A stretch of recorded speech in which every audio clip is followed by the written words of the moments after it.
भगवान की बातें इस YouTube चैनल पर आपका स्वागत है। चल रही श्रृंखला गोपी रस, जिसमें गोपांगनाओं के विचित्र प्रेम, गोपांगनाओं के दिव्य प्रेम के बारे में हम चर्चा कर रहे हैं। और पिछले कैप्सूल में हमने देखा कि गोपांगनाएं श्री कृष्ण को ब्रह्म रूप से पहचान कर उनसे मिलने के लिए व्याकुल होना जैसे गोपियों के चरित्र में पद पद पर प्राप्त होता है। आइए आगे थोड़ी और चर्चा करते हैं गोपी प्रेम की, कि इसके सिवा उनका नित्य आनंदमयी होकर सांसारिक पदार्थों की प्राप्ति अप्राप्ति में हर्ष शोक से रहित होना, सर्वत्र श्री कृष्ण को सब प्राणियों में देखना, यह भी बहुत प्रसिद्ध है। साधकों को बहुत लंबे काल के महान साधन में प्राप्त होने वाली ये बातें गोपियों में स्वाभाविक ही थी।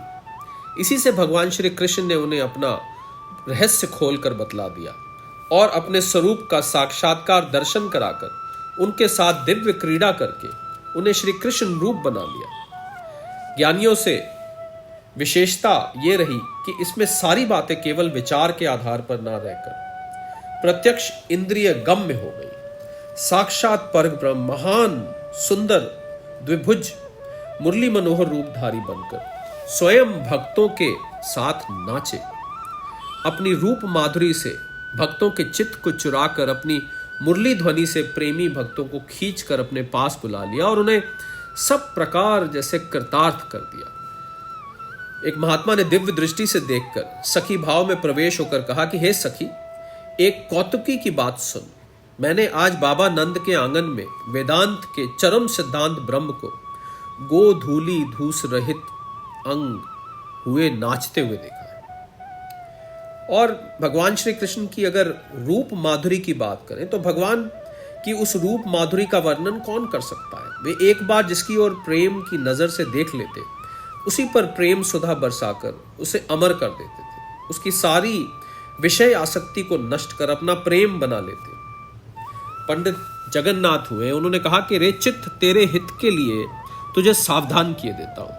कहीं तो उस वृंदावन में गाय चराने वाले नवीन नील मेघ के समान कांति वाले छैल को अपना बंधु न बना लेना। वो सौंदर्य रूप अमृत बरसाने वाली अपनी मंद मुस्कान से तुझे मोहित करके तेरे प्रिय समस्त विषयों को तुरंत नष्ट कर देगा।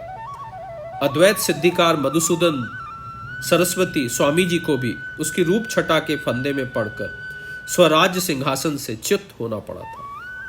वो कहते हैं, अद्वैत मार्ग के अनुयायियों द्वारा पूज्य तथा स्वराज्य रूपी सिंहासन पर प्रतिष्ठित होने का अधिकार प्राप्त किए हुए हमको गोपियों के पीछे पीछे फिरने वाले किसी धूर्त ने हठ पूर्वक जबरदस्ती इच्छा ना रहने पर भी अपने चरणों का गुलाम बना लिया। भक्त लीला शुक जी उस बाल कृष्ण की छवि के जादू से डरकर सबको सावधान करते हुए कुछ यूं कहते हैं कि हे पथिकों, उस रास्ते से ना जाना, वो गली बड़ी भयावनी है। वहां अपने नितबिंब बिंब पर हाथ रखे जो तमाल के तुल्य नीले रंग का एक नंग धड़ंग बालक खड़ा है ना, वो केवल देखने मात्र का ही अवधूत है।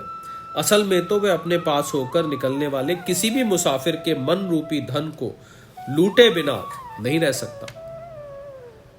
ब्रज सरसीले साहा कुंदन लाल जी एक हुए, उन्होंने श्री ललित किशोरी बने हुए कहा कि सर्वस्व वार देने पर भी वो फिर अपनी तिरछी चितवन की बर्छी से प्रेमी भक्त को घायल करता है और बार बार उसकी ओर झांक झांक कर हंस हंस कर घाव पर जैसे नमक छिड़कता है। शाम की तिरछी नजर से घायल प्रेमी का ये जख्म जिगर कभी सूख ही नहीं सकता, वो सदा हरा रहता है और उसकी पल पल की कसक ब्रह्मानंद से भी बढ़कर आनंद दिया करती है। गोपियों के हृदय में ये घाव बहुत गहरा था। बड़े भाग्य से वो दिनों दिन बढ़ने वाला घाव होता है और स्वयं सांवरे के वैद बनकर आने पर भी ये अच्छा नहीं होता। श्याम सुंदर के दर्शन से ये और भी बढ़ जाता है, परंतु अदर्शन कभी सुहाता नहीं। एकमात्र वही वैद है, परंतु वैद घाव बढ़ाते हैं, घटाते नहीं। इस घाव के बढ़ने में ही सुख है, इसलिए घाव से कराना और बार बार घाव बढ़ाने का कार्य करना, यही बस प्रेमियों के जीवन का नित्य परम सुखदायी दुख हो जाता है। और जरा मुरली और रास की भी कुछ बात करें तो यही हाल उसकी मुरली का है। जब वो बजती है तब औरों की बात ही क्या, निर्बीज समाधि में स्थित योगियों की समाधि भी टूट जाती है।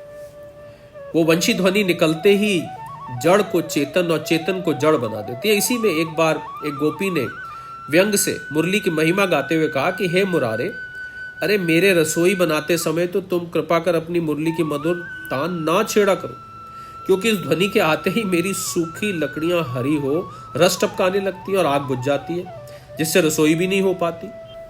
श्री कृष्ण मलिन के लिए कात्यायनी की पूजा करने वाली गोपियों को वर देने के दिन भगवान ने उनके वस्त्र हरण कर उनके निर्मल और अनन्य प्रेम की परीक्षा ली। उनका सारा भेद ज्ञान हरण करके उन्हें निर्मल प्रेम पथ की अधिकारिणी समझकर मिलन का जैसे वरदान दे दिया। वस्त्र हरण लीला में पाप देखना पाप बुद्धि का परिणाम है। जीवात्मा का परमात्मा के सामने कोई पर्दा नहीं रह सकता, पर्दा माया में ही है। सबके अंतरात्मा भगवान से कौन जीवात्मा अपने अंगों को छिपाने का भाव रख सकता है। वो जब तक छिपाता है तब तक परमात्मा को परमात्मा ना समझकर अपने पृथक होने का अभिमान बनाए रखता है। चीरहरण से गोपियों का ये मोह भंग हुआ। उन्होंने श्री कृष्ण को परमात्मा समझा और जीव भाव से वे अभिमान के पर्दों को तोड़कर जैसे भेद मूलक माया के वस्त्रों से सर्वथा रहित होकर सर्वात्म रूप प्रभु के सामने आ गई। इसके कुछ दिनों बाद शरद पूर्णिमा आई, भगवान के मिलन का दिन आया। शारदीय रजनी, प्रफुल्ल मलिकापूर्ण सुधांशु की सुधामयी मधुर किरणें आदि उद्दीपन भाव से गोपियों के हृदय में एक अलक्ष्य आकांक्षा जैसे जाग उठी, मानो उनका हृदय किसी अलभ्य वस्तु को चाहने लगा। ये थी श्री कृष्ण मिलन की कामना। बस इसी समय श्री कृष्ण की मोहन मुरली बज उठी और फिर श्री सुखदेव जी कहते हैं उस अन्नवर्धन श्री कृष्ण मिलन की कामना को बढ़ाने वाला गान के कानों में पड़ते ही सब ब्रिज वनिताओं का मन श्री कृष्णमय हो गया। वे उसी समय तुरंत सब कुछ छोड़कर अपने प्रियतम श्री कृष्ण के पास चली गई। उतावली के कारण किसी ने किसी को साथ लेने का भी कोई प्रयत्न नहीं किया। सब अलग अलग ही जो जिस अवस्था में थी उसी अवस्था में सब कुछ भूल कर जैसे दौड़ पड़ी। उस समय वे इतनी वेग से चली कि सारे रास्ते उनके कानों के कमनीय कुंडल हिलते रहे और अनंग के बढ़ जाने पर अपने अपने पतियों के पास ना जाकर श्री कृष्ण के पास क्यों गई? इसमें कारण है उनका अनंग लौकिक काम नहीं था। श्री कृष्ण मिलन की योगी जन दुर्लभ प्रबल कामना थी, जो किसी अंग वाली ना होने पर भी बड़ी प्रबल थी और जिसने उनको बरबस श्री कृष्ण की ओर दौड़ने के लिए बाध्य कर दिया था। वंशी ध्वनि अखंडानंद प्रदान करने के लिए भगवान का अनिवार्य जैसे निमंत्रण था। उसे वे कैसे टाल सकती थी? उसे कोई भी नहीं टाल सकता। वो वंशी कैसे बजी, उसकी ध्वनि कहां तक गई?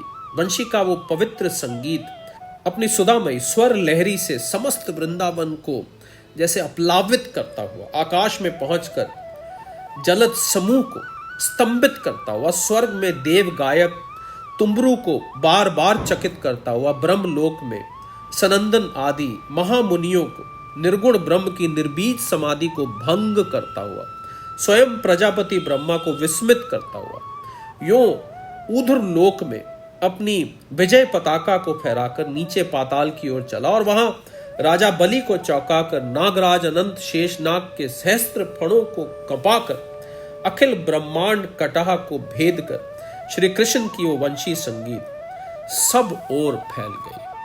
परंतु इतने पर भी इस आवाहन संगीत को सुना भक्तों ने ही और वो उसी समय दौड़ चले। अब भी शाम की वो वंशी वैसे ही बजती है और प्रेमी भक्त अब भी उसे सुनते हैं। वे मुरली की ध्वनि को लक्ष्य करके उन्मत्त की भांति चली और भगवान श्री कृष्ण के चरण प्रांतों में जैसे जा पहुंची, जहां फिर जैसे प्रेम की परीक्षा होती है। खास करके दो बातें देखती है, गोपियों का किसी संसारिक विषयों में मन आसक्त है या नहीं, और वे श्री कृष्ण को साक्षात भगवान समझती हैं या नहीं। इसलिए पहले पहल भगवान ने उनसे कहा, हे महाभागाओं, तुम्हारा स्वागत है, कहो मैं तुम्हारा क्या प्रिय कार्य करूं? व्रज में सब कुशल तो है ना? इस समय अपने यहाँ आने का कारण बताओ।